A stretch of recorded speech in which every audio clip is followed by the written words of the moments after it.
Associate Artistic Director here, and it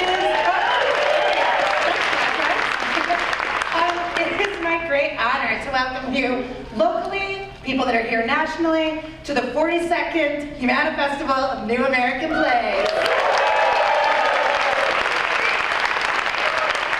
Along with the fabulous plays we have for you, we're really happy as a theater to be able to present conversations and keynotes and panels that are highlighting the work that the industry and the community is doing, and today is no exception to that. Today we are honored to host this conversation with members of the Kilroys. These women are taking action to encourage gender parity among playwrights that are being produced in this country. Yes, I could go on and on about this. Up here we have Joy Meads, the literary manager and artistic engagement strategist at Center Theater Group. We have Zakiyyah Alexander, a BICOSO award-winning writer and actor. We have Meg Miroshnik, who is an LA-based playwright who was here in 2016 with Wondrous Strange in the Humana Festival. And we have Kelly Miller, the newly appointed theater-to-TV crossover agent at Paradigm, who I'm also proud to say was a literary intern with me back in the day. These are kick-ass women. Thank you so much for being here. Here you go, guys. Hey everyone. Hey, so we wanted to start out, thank you Humana Festival for having us here. Thank you for programming a kick-ass festival charged with incredible plays by female and trans writers. So we're here to talk a little bit about what we've done, but really what we want to talk about is how everybody in this room can take action to help create a more just and inclusive theater. So we assume because you came here, because you were interested enough to come into this room today, that you want to take action to make this happen. We assume that everyone in this room right now is an activist, whether or not you know it, right? So we're going to tell you a little bit about who we are, what we've done, but mostly we're going to talk about what we've learned about how to create a kind of DIY activist movement, and then at the end we're going to transform this room into a mighty brain trust and hopefully crowdsource some solutions for how we can make things better right now using the power each one of us has. All right? So first of all, we're going to start about in dramaturgical terms, we're going to start out with the status quo ante, how each one of us, why we decided to become these accidental activists. And I'm going to go first. So I'm a literary manager, which means that I've read several hundred plays a year for over a decade, right? And so I can tell you with utter certainty that we are living in an extraordinary age of American playwriting. We should feel awed and fortunate that we have access to an unprecedented diversity and abundance of new plays written every year. And those plays, they represent the entire range of who we are as a society, right? There's no reason why we cannot represent all of the people that, of the cities we serve on our stages. But what I was seeing is, the other thing I was seeing is year after year, I was seeing all of these panels, conversations, convenings, about how we can create more equity on our stages, how we can get more women produced, the problem of the kind of dominance of white stories on our stages. I was seeing that again and again and again. And at that time, I really felt like I was seeing, every year we would see these season announcements where I would see the same, I would see replicated this problem where we weren't getting anywhere close to equal representation of stories by women, trans artists, and playwrights of color. And I started getting a little angry about that. Yeah.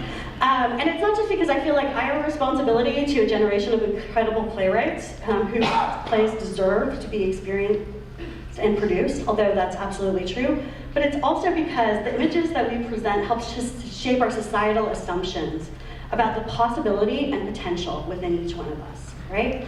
So I was getting, but just sitting around and talking about what people in power were doing with their power and everything they were doing wrong, wasn't helping, you know? And actually, and that anger and that frustration started to feel disempowering. It started to feel exhausting. And it was just when I started to think about what I could do to make it better that that anger became a source of power. So, yes, Kelly. Oh, I think two things kind of converged to sort of flip me into an accidental activist a few years ago. One, the idea of community and connectivity in Los Angeles being so disparate, right? There were so many playwrights that have been moving out, and most of the Kilroys happen to be, most of us, expats from New York and Chicago and other folks, and so felt like almost sort of the ultimate outsider moving into Los Angeles, right? Wearing too much black all the time, they can't even wear a sundress, all of that. You know, how do we find each other? How do we create that feeling like we just spilled out of the bar after an opening night to find community and connectivity? And actually the groups almost sort of forming socially before we formed formally. Like Joy and Dari Pollitt and Jeff Beal and I threw an expat drink thing. We rolled that into a holiday party with Jen Haley and the Playwrights Union. So there was this immense desire to build community, which I think theater makers do implicitly and naturally. That's part of why we convene in the Church of Theater, is to build that. And then also I have been at Southwest Repertory, who has a great abundance, a deep history of commissioning playwrights, many, many more than they can ever produce, and rightfully so. But as I started to get more and more back into nonprofit regional theater, I became less and less excited about what I'd like to call the scarcity mentality of nonprofit American theater, right? And the idea of, okay, if institutionally people don't have the resources or aren't committing them to the plays and the playwrights, but more to the buildings and to all of that, then how do we create the idea of abundance? And I think that's a shared philosophy that all of the Kilroys share. How do we collectively, how do you collectively in your personal life as an artist, as an activist, as a human being in the world, how do we create abundance? And so a short leap, when we started talking about what are the things that are wrong with the American theater and or parity or lack of parity, we all were united by the idea that we wanted to quickly pivot to action, right? Positive, proactive action. How do we create platform to enable others, to empower others, to create the change that we want to see in the American theater ecology? Well, I'm here because the writer Anna Feinberg threw a party, and she invited me. I'd never met her, and I showed up. So I think the kind of accidental nature of a party turning into the Kilroys feels important to me because I wasn't someone who thought of myself as like a firebrand or a great public speaker, but one of the things that I had done was worked as a fact checker. I was on staff for Martha Stewart's company for a couple of years, and the way that I worked was I printed out everything I was working on, and then I crossed it out letter by letter as I confirmed that it was correct. And the way that I was working that way was to slow myself down to read slowly enough that I would see what was actually on the page versus what I expected to be there.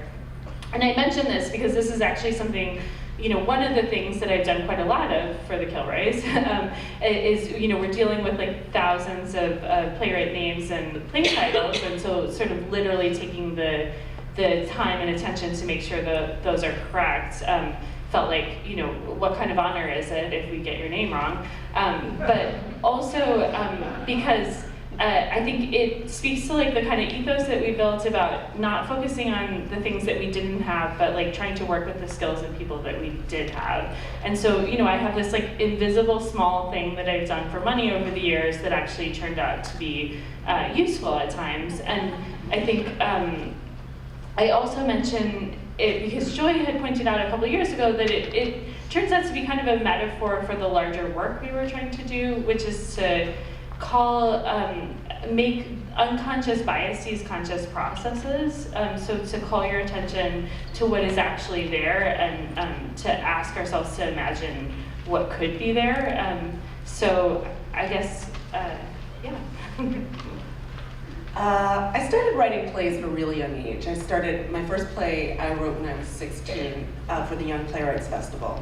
And I had a really early overachiever career. And what I assumed always, I think the naivete that I went in with, was that the best plays always got produced. I thought that was just the logical way that things work. Little did I know. And over the years, I have developed a love-hate relationship with theater. I love writing plays, I love seeing plays, but it feels like, especially as a woman of color, about 3 or 4 black women get crowned and those are the works that you see, while there are a lot of other writers who exist.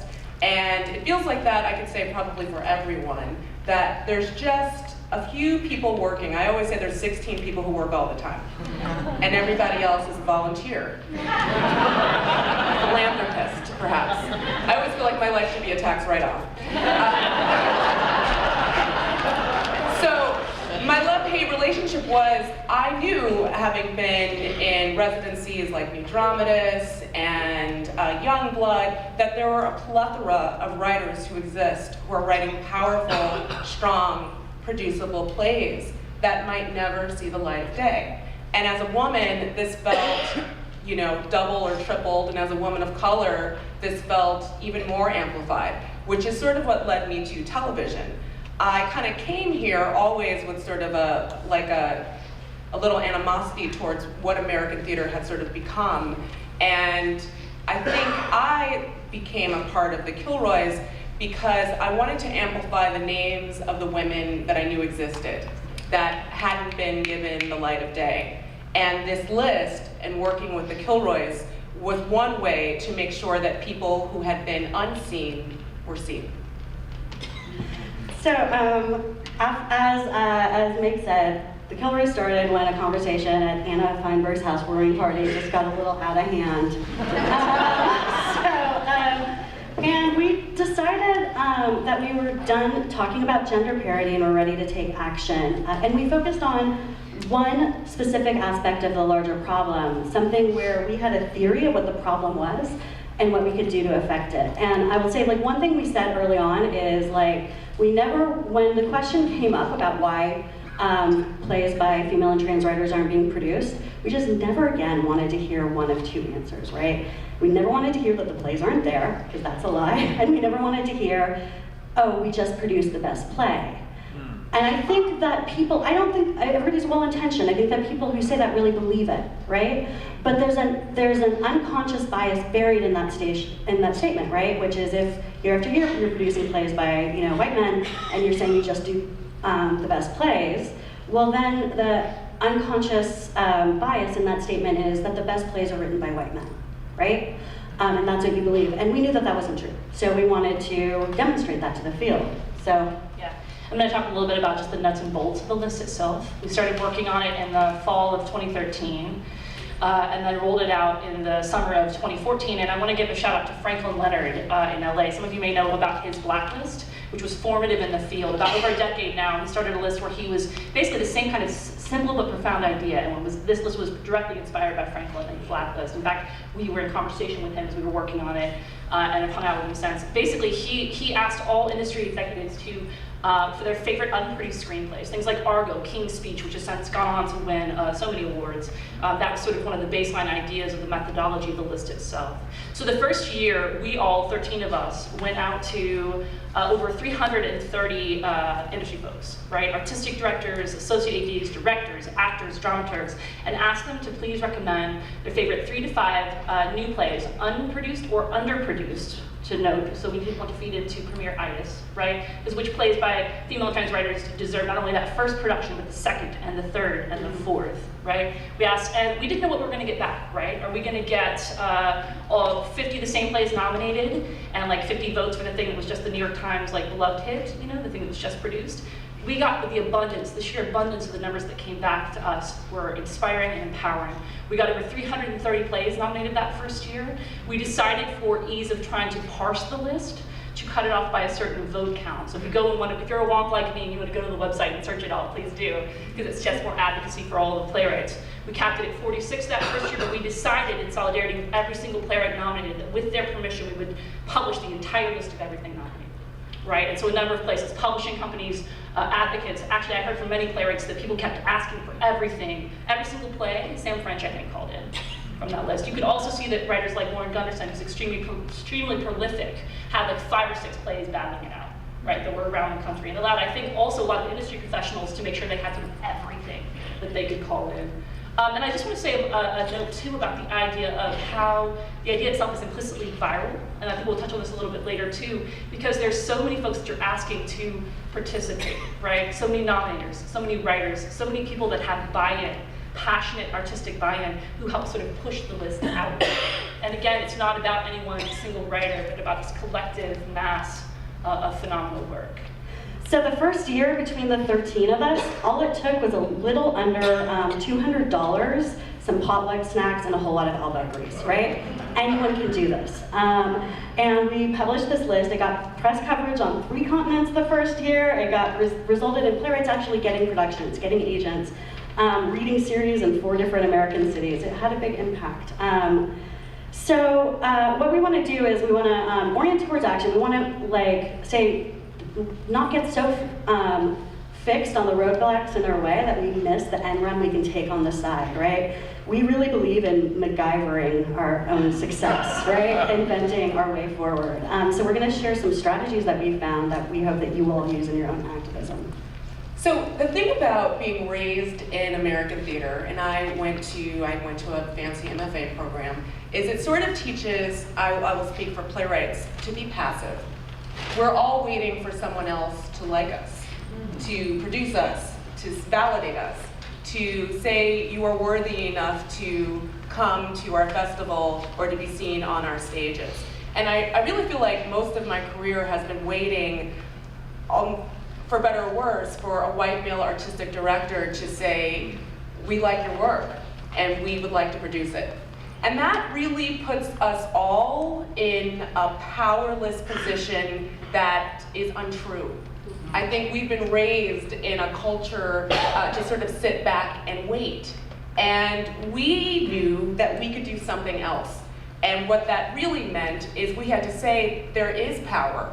We have power. We know what the plays are. We know how to change things. We know how to disrupt a conversation that has been being had for about 100 or more years. So I think the very first strategy that we want to give you is to know that whether you're an audience member, whether you're a writer, whether you are a dramaturg, you have power to change American theater.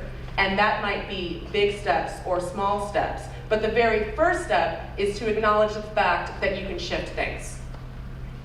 Yeah, I think there was something, as Zakiyyah is saying, really powerful about breaking out of the scarcity mentality that Kelly mentioned, the thought that I was competing with other writers for, the same 5 slots or something, and to rather think about how I could create opportunities for other writers.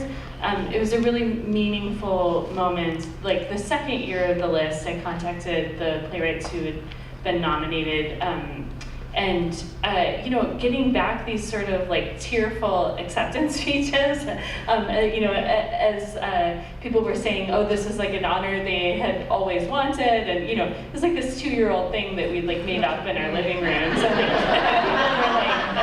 people were like, kind of giving me their Oscar speeches, and I was like so moved by that though too, that I had the power to create something that could be an honor for somebody else. It was a new way of thinking, and it's something that I'm carrying forward as we think toward the future. What are the other opportunities that you could create for the people around you? And to just piggyback on that, I think the most, I say this as the first moment I realized that we had created something that was much bigger than us is from emerging writers who had very few things produced and were at the very beginning of their career, were equally as excited as our email to Paula Vogel, who we assumed wouldn't need this, wouldn't need to be validated by us or the list at all, since we all have grown up almost watching her work and being in awe of her. But Paula Vogel needed to be seen too. And that really said there was something about the way we've been treating women and trans writers in this country, where just being seen was validating enough to keep moving forward. And the other thing is, I think as being a playwright, we're always in competition. We're always in competition for the slot. And to sort of step back and push the field forward was my very first act of being like a volunteer or an activist for the field that I had grown up loving. And it was the very first time that I felt like I could, in fact, change something, which we can all do. And I just want to add to it really quickly too, that bringing to where we are now, and immediately once the list hit, we said, look, this is one action building on a legacy of decades of work, right? And we're going to speak about that more specifically in a minute. But often I said on my Facebook and social media, disrupt us now. Create more lists now. More is more. rise the tides of advocacy. This is just one drop in the bucket, right? And I just want to make sure to keep saying that to folks in that clarion call, because collectively you're so much more powerful than just one list, right? We all are. So another kind of way that we approach the work is that we assumed allyship. We've always framed our actions as a way to achieve a shared field-wide goal, and it's, first of all, something that we really believe. We think everybody wants to have a just and inclusive theater. We really think they do. They just don't always know how to get there, right? And so that's pragmatically why we did it, but we also have a sneaky research-based reason. There was a study that came out a while ago. It was of managers at the University of Virginia who were making a hiring decision. And there were three sets of groups that they studied. One was told, it was a control group, they were just like, pick out of these resumes who you think you should hire. The second group was told, pick out of these resumes who you think you should hire, and know that systemic discrimination against women and people of color is a real problem in your field. And the third group was, well, I'll take the third group for a second. So what they found in the control group is that that there was some bias, right? There's some bias in the field. They're randomized with names, and so they could demonstrate that there's some bias, right? What they found in the second group, who was told that discrimination is a real problem, that the bias increased, actually. Because what it did is it normalized discrimination. So whenever we're just saying that that there's a problem of discrimination in our field, we're actually, without linking it to action against that, we're actually strengthening it, which is so crazy.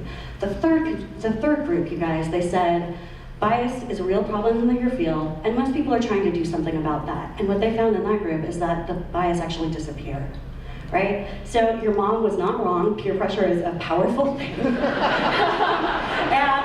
and we really want to assume allyship and orient towards positive action. And I want to sort of kick back and take a moment to acknowledge, like I mentioned in passing a moment ago, the sort of continuum and legacy of activism. Actually, I want to take a minute. Can you raise your hand if you've been actively advocating for female or trans playwrights this year, in the last years? Raise your hand. Yeah. To each other as audience members in your organizations. Yeah. I love this. Yeah. And so I just want to mention it as some leaders in the field, right? The Lilies, WP Theater, formerly known as the Women's Project Theater, New George's, Women's Voices Theater Festival in DC. The I Said Feminist Salon in the Bay Area, who does a counting project led by Valerie Week every year. Right. Yeah. So many new groups coming up, and the continuum of work, we're just a piece of that. We noted Humana, people putting their money where their mouth is. There's so many seasons rolling out right now. I don't know if y'all are paying attention, but we are. About who is reaching parity. Shout out to Pam McKinnon, who programmed that season in 2 months, dropping like how she can reach parity and how it's done. There's other seasons. Anybody want to grab anybody else? But just this idea that thinking systemically, and the problem is too big for any of us to fight all alone, and really working with other groups and finding allies who are also doing the same work. Right. And also there was a lot of community that built up as we started doing this work, other groups reaching out to us, both established and forming, right? And so I hope that we continue to be in conversation with the things that you were founding, the groups that you were creating, and on and on. Another one of our strategies was that we didn't want to become an institution, because en masse, I feel like institutional theater has failed us. It has promoted only one voice for the most part since American theater existed.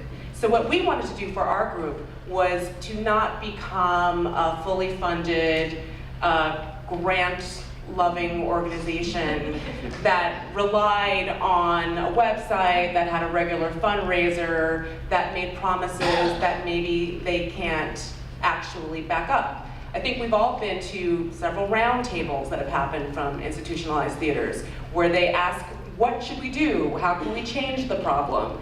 What is going on? And those conversations never really go further than the conversation.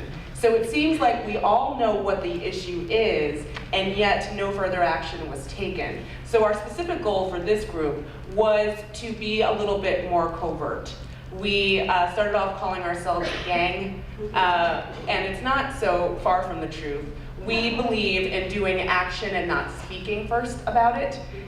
We are going to do the work that we decide together, and we'll let you know when it's done. And we think our strength in that is we are action-based, nonstop. We're not a rhetoric-based company.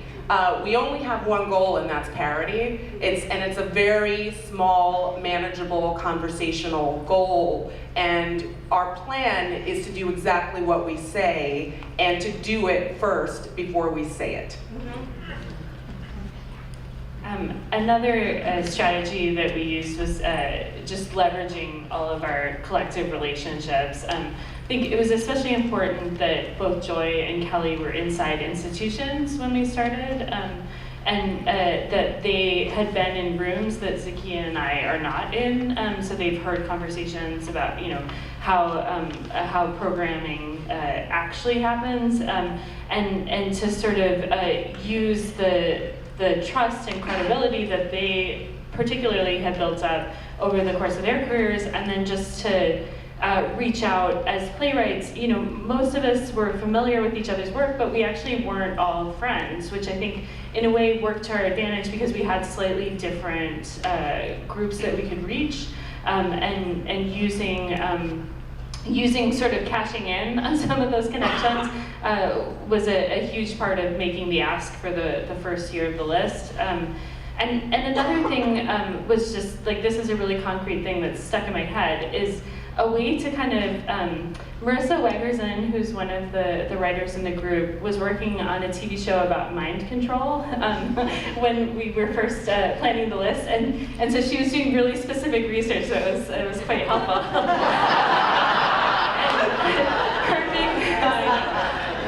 Her big tip was to casually in passing mention something to someone you want to do something for you. Like, don't you believe in equitable representation in the American theater? And to get them to buy in without an ask, right? To sort of get them to say, yeah, that's something I'm on board with. And then to follow up later and say, remember when we talked about that thing, like, that we both believe in? Would you mind, just sharing this with, your 100,000 followers or whatever? And that's sort of, it was particularly useful in getting some of the, fancier people, a sort of concrete, I think that this may have been used with Julia Louis-Dreyfus, so it's just something that's stuck in my head as a strategy that anyone can use for anything. So we also really believe, this also might have been a kind of mind control strategy for Marissa. So we also believe in reframing the issue, showcasing a vision of success, and shining a light on excellence. So we think that actually inequity in our stages is in large part a problem of a failure of imagination, right? That we inherit a way of doing things and we kind of perpetuate it by inertia. And so what we wanted to do is we wanted to give people new images to think about. We feel like we give away power when we focus on the existing model and what's not working about it. And instead we wanted to begin by activating an aspirational vision of who we could become. So instead of saying we're not producing enough women, we started by saying, look at all of these women we could be producing, and trans writers, right? We could be producing. So with the list, we also did something called the cake drop, right? I don't know if anybody saw it, but basically we just picked a day. We enlisted playwright, co-conspirators, secret agents in different cities across America. We called bakeries, and we just picked a bunch of theaters that had programmed kick-ass seasons with parity or better, and we got cakes made, and with the name of the playwrights they were programming. Our secret agent playwrights surprised the theater staff, and with the cake, and then we took photos of these impromptu cake parties. And so we had a day where we were trying to flood social media with images of these happy, smiling theater workers who were being rewarded for their good work. And who are showing that there are people who are doing it right now, that it's easy. You can do it right now, right? It's just about disrupting the unconscious and automatic schemas that we've inherited. There's stereotypes about potential excellence and risk that become self-fulfilling prophecies and perpetuate inequality, and replace them with strong, fierce, exciting, happy images of the theater that we could be. Just a small thing to highlight, I think we touched on this. Inclusivity is power. Inclusivity is power. The more people you make stakeholders in what you're doing, the work that you're doing, the further your reach. All the nominators, everybody being able to buy into the list and nominate and advocate from a place of personal and artistic power and advocacy is what contributed to the viral nature of the list, right? I'm a bit of a wonk and had studied Franklin's Blacklist for a while, and at our party, I remember the first summer, a manager said to me, oh hey, so wow, were you surprised? Did you think it would go this viral? And I kind of deferred and was like, no, and in my mind I was like, yeah. Yeah, because we're studying how it's built. And then when you take that kind of implicitly viral idea in its very foundation and inception, and you introduce it to social media, and you get a little sassy with it, right? And you pull in a hashtag that is about the movement and not about you, is about what you're doing, it just added flames, right? And sort of took off in that way. But I say to you, for all the movements that you're planning, for the things that you're in the middle of, that inclusivity is power. This list wasn't meant to be done by one person, it was meant to be actualized by 13 volunteer activists and artists, and then by hundreds and thousands of you who are already doing the work. Another thing we learned is to do what you can do well. And so I think we've had really grand aspirations over the years. I think Joy and I in particular will have long conversations about launching national tours. We have trunks full of incredible ideas. That would be amazing. Yeah, I have a document full of things that. So I think we've had these really big aspirations, but not enough time and energy and to execute them well. So we've stuck to just a couple of actions. And the reason that we say sort of to give permission to sort of stick to a couple of actions has been, especially after the first year of the list, we got a lot of feedback, a lot of notes on it, this is interesting, but couldn't you do this? And this is great, why don't you do it internationally? And the technique that we learned that I'll share with you is to say, that sounds awesome, you should do that. And I think it's sort of recognizing the limits of what we could do well, but actually asking the people who see our blind spots, of which there are many, to take action themselves. To continue on with that, I feel like activism is sometimes really overwhelming because there's so many things wrong. There's so many things we wish we could change, but then also you need to eat and work and feed your kids and maybe write a play or see a play, right? So I think a lot of that means inertia sort of happens to us because how do you start? And that's why we really suggest keeping your actions specific and maybe even small, but continuous. So that means that we don't burn out. One of the things that happened for us is because we are 13 people, we don't all work at the same speed all the time. We are actually all artists with careers. So this is our side job, this is our volunteer job, and we never wanted it to become so overwhelming that we couldn't do the work that we are the most interested in, which is our own. So with a larger group of 13, that means when people are more busy doing their own projects, other people step up. We understand that sometimes you have a production happening and you're too overwhelmed to answer emails because we've all sort of been there. So there's a fluctuation of who's taking responsibility for the work. What I would offer to you guys in your own careers is to figure out actions that you can sustain. There's a version of this where you get so overwhelmed that you do everything that you want in a month, and then you're so wiped out and burned out that you can't do anything ever again. You think about that one crazy month, which some of you, I feel like, was really happening after the election. Like a lot of, what can I do now? What can I do now? I must do everything in March and knit hats and try to change the world, which can be overwhelming. So our response is pick something that you can maintain. Don't let it get overwhelming, and make sure that you can do that action well. I would just add that you don't have to do it alone, right? And so obviously use the power of social media. But we had that's an obvious thing, but I want to share one kind of tip that we got. I think one of the things, I kind of thought of the 13 of us as like an accidental super friends network. Everybody has different skills that they were bringing to the table, and we're kind of stepping up in different moments to take on different tasks. And one of, Sheila Callahan weirdly has a close friend who is one of the experts in the field, in the world, about making things go viral.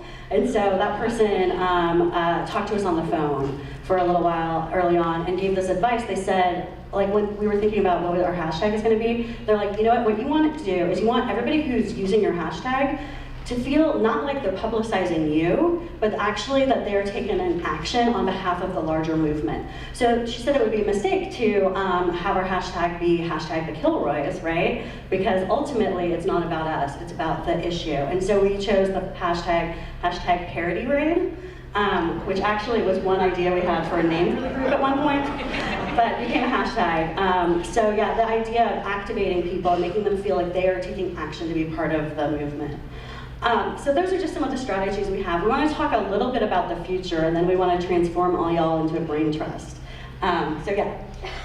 We know there's a lot of things that women and trans writers are sort of needing to overcome to be on the stages. And one of the things that I was just talking about today, some of my favorite writers that I grew up with that are women writers are not produced as often as I would expect.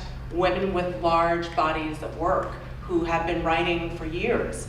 And there seems to be a thing that happens in our culture right now where we're super excited for your first play, this person wrote a first play, this is your first draft, this person just finished grad school, this person has written 2 plays, and less about the people who have 20 plays. 20 plays under their belts that have been vetted, and someone who's a little bit more in their power of writers. So it feels like women writers sort of disappear at a certain time period. Some of my favorite writers, I can't find a production of their work, while early career writers may thrive. So we know that there is an age bias that we want to talk about and deal with in the future. Yeah, we particularly noticed it in looking at the list year after year. We're noticing a phenomenon where a writer just out of grad school would have 4 plays on the list and then none the following 2 years. And so I think that's something that we're looking at and would be excited to hear strategies about dealing with this newness bias. We think it's a little bit of an unconscious virginity complex, right? And actually, it's just if you think, I think we all think way too deeply about all of these dynamics, right? But I think it replicates some of the power dynamics in our society where we're really comfortable with women in a kind of ingenue role, and the kind of talented mentee, right? But when you get a little older and you have your craft underneath you, you have a body of work, and you're coming in with a little bit more power, that becomes that can become a little bit more challenging, right? And we have fewer models and examples of that. And so that's something we're really looking at. And I think too that's actually, it's what I realized too in looking at the list year after year, it's cultural, right? It's a cultural bias. We ask for the new, and then it's sort of always the young. And how do we in our day-to-day lives support women at every point in their career, women, trans, artists, but each of us in our daily lives to combat implicit gender bias and misogyny. So we're still working on that. We're going to keep a secret what we're actually going to do for now, but keep an eye out for that. Then we got a book, you guys. Last year, TCG published a book of, you guys, it's 97 monologues and scenes by female and trans writers from the first 2 years of the list. And it's an incredible proof of the extraordinary abundance and diversity and vitality of the field of American theater right now. Each one of those scenes and monologues is as brilliant and distinctive as the writer who imagined it. And it's proof that the stubborn gap between the diversity of our stages and the diversity of the cities we serve, the solution to that is right within our reach, right? And I like to think of it as a little ticking bomb, right, to explode unconscious preconceptions about what a playwright looks like, who we should be excited about, who we should pay attention to. It's also available for sale in the lobby. And I want to say, like, in terms of actions you can do, like, I don't know if any of you are like me, but when I was a little high school theater dork, I had monologue and scene books, and I remember a moment where I was thinking, okay, there are 17 girls and 2 dudes in this class, and the monologues in this book for chicks are so much less interesting than the monologues for guys, right? So, so I sent a copy of the book to my old high school theater department.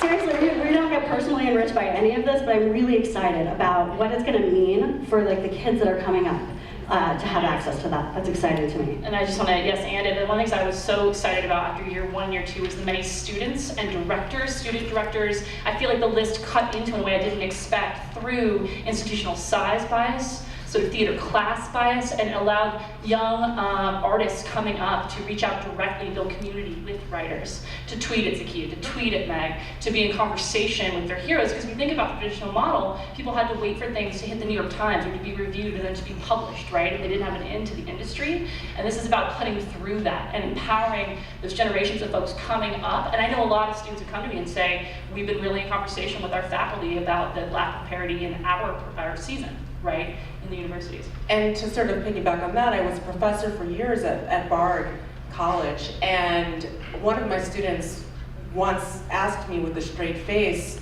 she couldn't find any plays by Black women. She just didn't know any besides about 2 or 3 writers, and she just asked for some examples. And I was sort of shocked that she had been educated at a very expensive school, and yet there were no examples of writers who she could relate to. And part of this is about seeing reflections of yourself, and reflections that are greater than the small reflections we've been allowed to sort of see that have been canonized. There are a lot of writers, I feel like, in our career who sort of just wind up dropping off the map for a myriad of reasons. And we would like to make sure that they are referenced constantly, that our canon is bigger as opposed to smaller and smaller. Okay, and then the last kind of about the future thing. Some of you guys might have seen a little announcement we dropped recently where we are recruiting a new cohort of Kilroys. We're at a moment where we are thinking about passing the torch, and there's a couple of reasons for that. One is that we think that we have seen progress in the years that we've been working, but we also know that systemic change comes really slow, and it's not something that's going to be achieved in 4 years. We also know that it's very easy for us to get excited about the progress that we've made and be like, all right, you know, that's done. And then we should think about the status quo as having like this really powerful gravitational force that is trying to suck us back, right? I remember in 1992, it was a big year. There was, I remember I was a little girl. There was something called the Year of the Woman, where 5 women got elected to the Senate.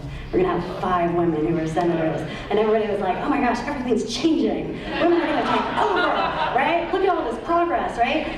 So here we are, like a lot of years later, and now we're at 22 women. So there is progress, but you think about that's still 30 percentage points under the population of the nation as a whole, right? So we want to make sure we don't get too excited.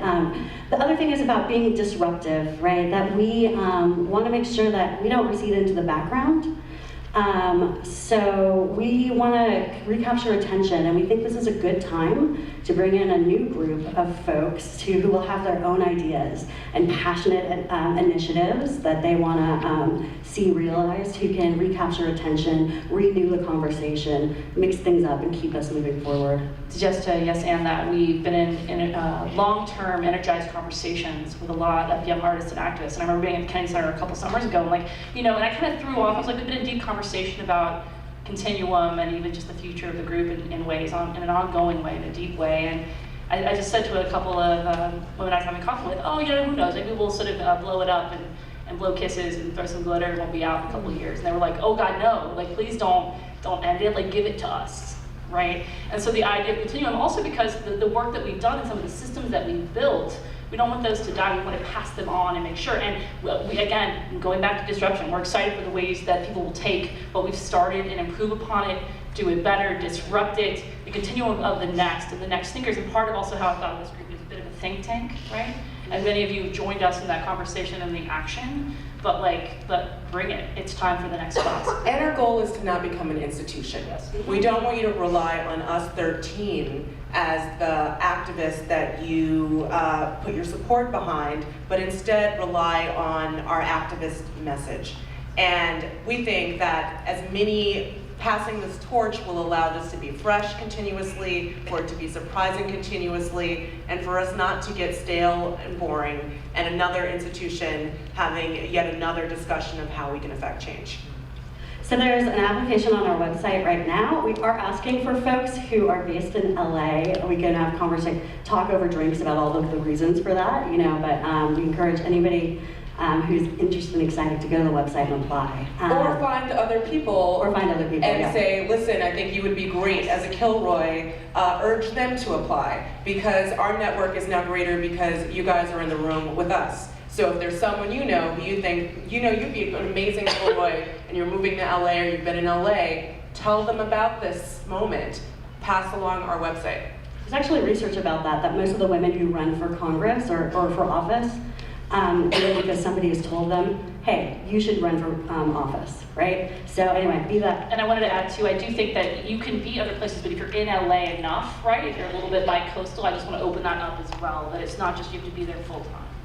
Because we found that part of the community we built socially and artistically, and part of what fed us and kept us cohesive as volunteers was being able to be together in a room a few times a year, right? And to take care of one another. So we want to do this moment right now where, we've been talking about ourselves a lot, but what we would like to do is to, transform this room. We are all a brain trust. We all have actions we can take to achieve gender parity and racial equity on American stages. And there is a board in the lobby where I'm going to encourage you guys to think of one practical step that you have the power to do to try and make things a little better, in terms of inclusivity and equity on American stages. And start that, and let's talk about it over drinks. Let's talk about it all throughout the weekend, and let's start that conversation here. We only have a couple minutes left. Okay, great, we have 10 minutes left. So I feel like that's enough time for folks in this room. Can we just have a few people share ideas that they have, practical steps that they could do, some small thing you can do to take action. Yes. So there's a hand. I think we have mic runners. I see a hand down here. Really loud. Wait, Emily's running. She'll get to you. Yeah. Great. So I teach lifelong learners, and I decided I was going to teach a 10-week course on Edward Albee. And now that I'm sitting here, I'm thinking, why am I doing that?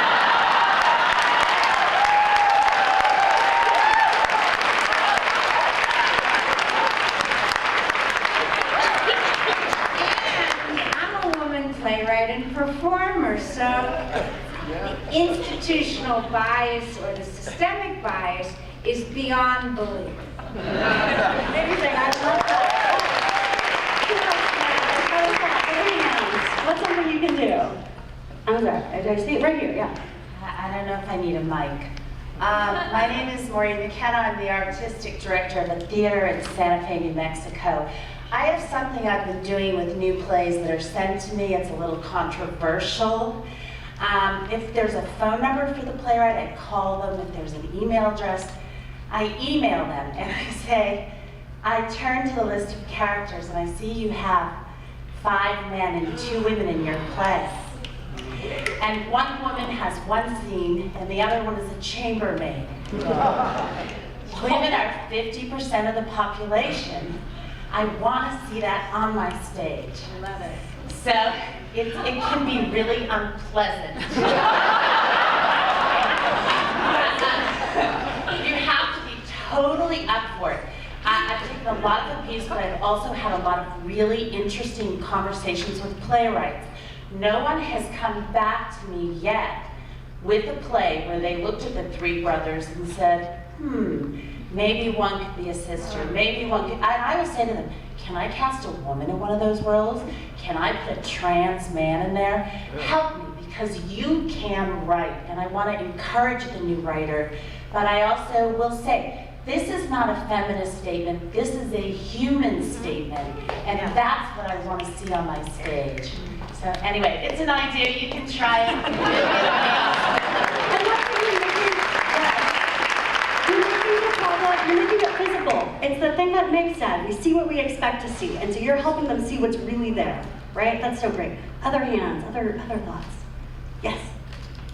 This is a shout out to the International Center for Women Playwrights. Yes. I'm surprised y'all didn't talk about it. They are now doing their 50-50 parody about what they're self-produced, icwp.org. And also, there are a lot of playwrights who are not young. We talked a lot about emerging playwrights, but I want to say there's a lot of us who didn't start till we were way past young.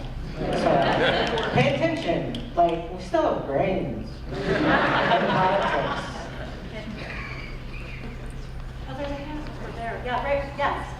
Oh, wait, no, but there's a mic right there. Yes.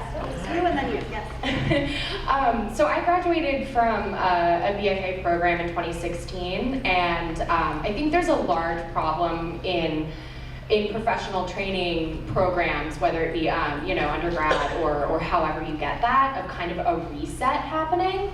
There's a lot of activism at the time when there's students who are in the program and they're really excited and they're really passionate and they want to do work that they're passionate about and to have that be diverse work. And I think there's a problem where a lot of institutions see those people leave and then they're like, okay, good, they're gone. We can now go back to doing John Steinbeck again. And my school is doing Grapes of Wrath literally right now. And I just think one way that we could fix that is just to stay on our universities and our programs and to remind them that just because we're alumni doesn't mean we don't care and doesn't mean that we don't value the work that they're doing and that we're listening and that they need to continue to listen to us even though we're gone. That's great, and one of the things that I used to say in these conversations is, a particular issue that I was focused on was the training program that I came out of accepted 20% fewer women than men, and so they were literally training, 20% fewer, and so the kind of work that was being produced, had a lot more male roles, and that's changed. So, I'm not saying that anymore. They're accepting 50-50, and I think that's right, that sort of going back to the institutions we came out of is great. Yes. My name is Bob Singleton. I was for 27 years the theater teacher at Houston's High School for Performing and Visual Arts. And but now 14 years retired. I plan to get back home, and because I'm connected with probably some 600 to 700 of my graduates from the school on Facebook, that's going to be my new focus, is to get in touch with them and talk about exactly these issues. And I will get back in touch with the current faculty at the school and say, I'd like to come in and talk to the students again about this issue. This is valuable. Thank you.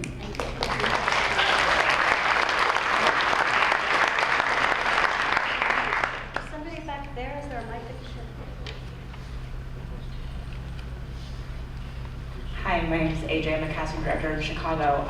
I spoke with some of the acting apprentices about this earlier today, but I often don't ask permission to cast folks who are not necessarily matching the breakdown I'm called to cast.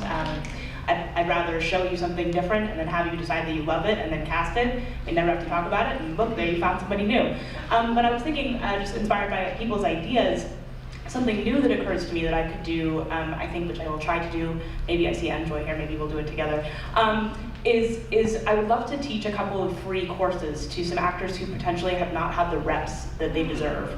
I think part of the problem is that though I am often calling in folks who are people of color, people of non-binary description, they also don't get the reps that they deserve because they haven't been cast in things, and then they don't have the experience, and then they actually don't really, as an actor, necessarily match up to the folks who have a lot of credits.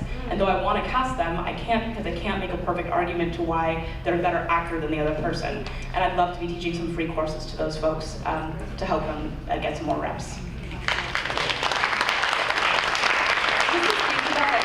is actually a huge problem that we've been training, I think, especially actors of color to know August Wilson but not Annie Baker. And I think that comes across in auditions for my own work, and it's because I think I worked with one actress who, a beautiful, amazing actress who was of color and was black, who had been raped on stage and had killed her children on stage, but had never had a kiss. And so the hardest thing that she didn't know how to flirt because of this. The easiest thing. So I think that's super valid and a super great approach. Thanks. Guys, we have time for, I think, 2 more. So there's one over here. Yes. Yes, I'm an artistic director of a theater, and we do really try to work with a lot of female playwrights. But I'm also a teacher at Bennington College, and I just want to say that I made the decision to try to teach the Kilroy list as a play reading class.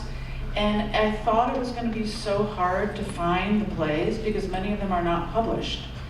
And I just want to let you all know that through the National New Play Network or even contacting agents directly, you can get the plays. So we tend to think about this list, right? There's names, we need to know who these people are, but I would love to just give a shout out to everyone here, read them. Yeah. They're really, really good. And you know, we need to go beyond just this list to actually the work that people have created and the things they're saying, because I think that's where the momentum will really continue to build. So I just want to give a shout out to doing what I did on your own, or if you're a teacher or an artistic director or somebody with a lot of folks, read book groups, you can get the plays themselves. And I would encourage you to go for that. Absolutely. I want to just say yes, and it was a big game changer for us year 2 to empower the writers to make their work available, right, on the exchange. And also one small life hack that you can do, an activism thing, is when I'm in a bookstore and I look at their drama section and there's 2, it's all men, I just speak to them about, hey, shouldn't you have some more female and trans playwrights on your shelves? Right, that's not about the list or the Kilroys, that's just about getting on the shelves. Yeah, and reading the work and getting it in your hands. One last one. Let me see. Where are the mic people? Yeah? I have a microphone here. Great. Do it. Yes, do it. For those of us who either aren't in the industry or are new in the industry, buy tickets. Yes! Don't wait and see if a show gets a good New York Times review. If it's by a woman or a person of color or a trans playwright, buy a fucking ticket. We get told so often that it's a risk to put on, even we just put on Angels in America here, and we were told that it was a risk to put on one of the most well-known plays in the Western canon because people might not buy tickets. Don't give people that excuse. Yeah. Just buy a ticket. Buy a ticket and then tweet at the theater or write the marketing director and say hey, I bought a ticket to this because I want to see more plays by writers of color and female writers. That matters. And email if that's not happening. If your favorite theater is only producing men, email them as well and say, this is an issue. I'm a patron. I have money. I'd like to spend it.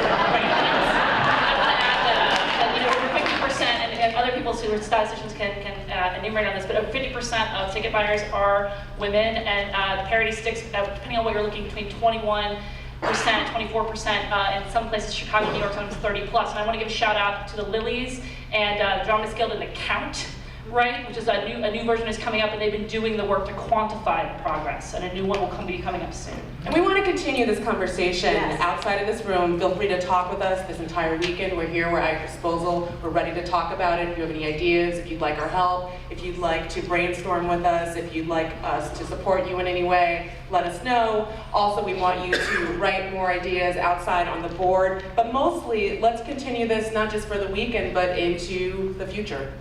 Thanks, everyone.